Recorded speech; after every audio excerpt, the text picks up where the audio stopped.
আজকে রেসিপি হচ্ছে কলা আলু মাছের ঝোল। তো তার জন্য আমি এখানে মাছগুলোকে লবণ হলুদ মাখিয়ে নিয়েছি। এবার মাছগুলোকে ভাজা করে নেব। তেল হয়ে গেছে, আমি একটা একটা করে মাছ ছেড়ে দিচ্ছি। আর মাছগুলোকে ভালো করে লাল লাল করে ভাজা করে নিতে হবে। এপিট ওপিট দুটো মাছ ভাজা হয়ে গেছে, আর এক এক করে আমি সব মাছগুলো ভাজা করে নিয়েছি। এবার আমি ওই তেলে জিরে ফোড়ন দিয়ে নিচ্ছি, পেঁয়াজ আর কাঁচা লঙ্কা দিয়ে দিলাম 4টে।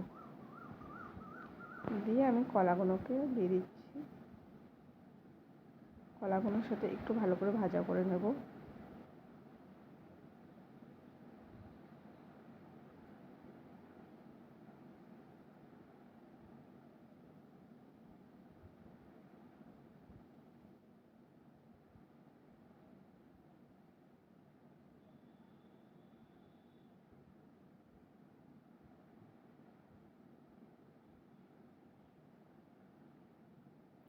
এবার আমি আলুগুলো দিয়ে দিচ্ছি। দিয়ে আলুগুলোর সাথে আরেকটু ভালো করে ভাজা করে নিতে হবে।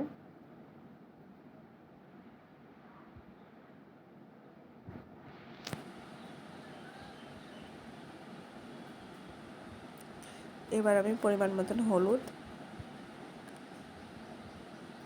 আর পরিমাণ মতন লবণ দিয়ে নিচ্ছি।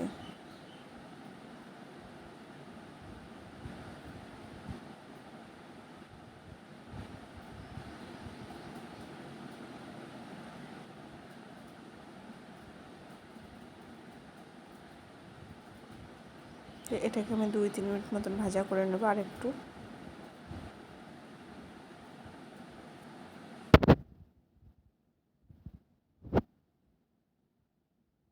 আমার ভাজা হয়ে গেছে, এবার আমি জল দিয়ে দেবো পরিমাণ মতন।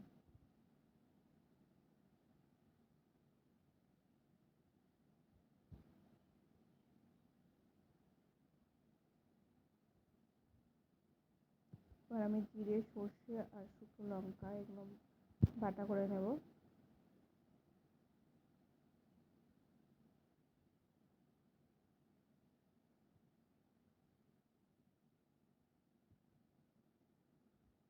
আর আমি মশলাগুলো সবগুলো একসাথে দিয়ে দিচ্ছি, জিরে সর্ষে আর লঙ্কা।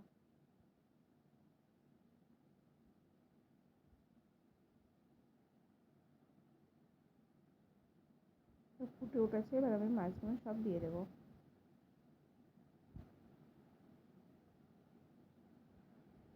এই মাছগুলোর সাথে আরও 10 মিনিট ফুটিয়ে নেব।